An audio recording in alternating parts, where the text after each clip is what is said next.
السلام علیکم ناظرین حماس دونوں کی کارروائیوں کی تفصیلات سامنے لے آئے ہیں۔ اس لسٹ میں اسرائیلی ٹینکوں اور طیاروں کی تباہی کا احوال بتایا گیا ہے۔ حماس کے عسکری ونگ القسام بریگیڈ کی ترجمان ابو عبیدہ نے کہا کہ 48 گھنٹوں میں اسرائیلی فوج کی 25 سے زائد گاڑیاں مکمل طور پر تباہ ہو چکی ہیں۔ دشمن کو ایک دن یا ایک گھنٹہ بھی سکون نہیں ملے گا۔ دشمن اپنی جارحیت کی قیمت چکائے گا۔ اپنے آڈیو بیان میں ابو عبیدہ کا کہنا تھا کہ غزہ میں 160 سے زائد اسرائیلی فوجی اہداف کو مکمل یا جزوی تباہ کر دیا گیا ہے۔ گزشتہ 48 گھنٹوں میں اسرائیلی فوج کی 25 سے زائد گاڑیوں کو مکمل تباہ کیا گیا ہے۔ انہوں نے کہا کہ اسرائیلی فوج سے لڑائی برابری کی نہیں، حماس سے لڑائی نے خطے کے سب سے طاقتور فوجیوں کو خوف زدہ اور پریشان کر دیا ہے۔ اسرائیلی فوج کو سخت مزاحمت کا سامنا ہے اور شدید زخمی جھڑپیں بھی ہو رہی ہیں۔ القسام بریگیڈ کے ترجمان ابو عبیدہ کا کہنا تھا کہ ہمارے جنگجو زمین پر اور ملبے کے نیچے سے حملے کر کے دشمن کو سرپرائز دے رہے ہیں۔ ہمارے جنگجو دشمن کے ٹینکوں اور بلڈوزروں کو تباہ کر رہے ہیں۔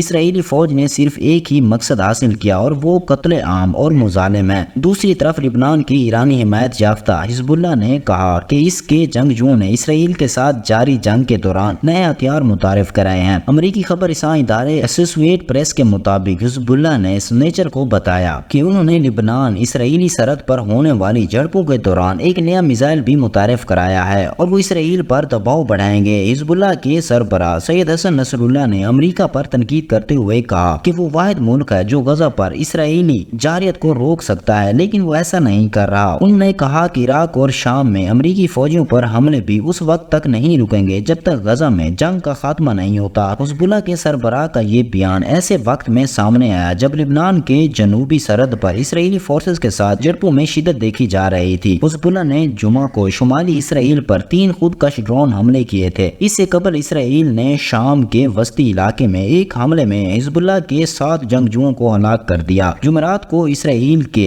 ریڈ سی ٹاؤن میں ہونے والے 3 خودکش حملوں کی ذمہ داری حزب اللہ نے قبول نہیں کی، تاہم انہوں نے اس سے بڑی کامیابی قرار دے دیا۔ حماس کی جانب سے اسرائیل پر مہلک حملوں کے بعد 8 اکتوبر سے لبنان اور اسرائیل کی سرحد پر حزب اللہ اور اسرائیلی فوج کے درمیان جھڑپوں کا سلسلہ جاری ہے۔ حماس کے حملوں کے بعد اب تک لگ بھگ 1200 اسرائیلی شہری ہلاک جبکہ 200 اسرائیلی یرغمال بنائے گئے ہیں۔ اس حزب اللہ کی قیادت کا کہنا تھا کہ وہ سرحد پر اسرائیلی فوج کے 3 ڈویژن کو اپنے حملوں کے ذریعے الجھائے ہوئے ہیں۔ جب لبنان کی حمایت یافتہ حزب اللہ نے یہ کارروائی کی تو جواب میں اسرائیل کیسے خاموش رہتا؟ اسرائیل نے لبنان کے جنوبی علاقے میں میزائل گرائے جس سے میسل جبل کے سرکاری اسپتال کی عمارت کو نقصان پہنچا۔ عرب نیوز کے مطابق لبنان میں اقوام متحدہ کے انسانی ہمدردی کے رابطے کار عمران رضا نے جنگی فراقین سے مطالبہ کیا کہ فوجی کارروائیوں میں بین الاقوامی انسانی حقوق کے قانون پر عمل پیرا رہے اور طبی کارکنوں سمیت شہریوں کا خیال رکھیں۔ سرکاری اسپتال کے ڈائریکٹر ڈاکٹر حسین یاسین نے بتایا اسپتال پر گرنے والے میزائل پھٹے نہیں، لیکن میزائل گرنے سے ایمرجنسی ڈپارٹمنٹ کی عمارت کو معمولی نقصان پہنچا ہے اور وہاں موجود ڈاکٹر زخمی ہوئے ہیں۔ لبنان کی وزارت صحت عامہ نے میزائل حملے کی مذمت کرتے ہوئے اسے تمام بین الاقوامی خلاف ورزی دیتے ہوئے اسے غیر منصفانہ عمل کے لیے مکمل طور پر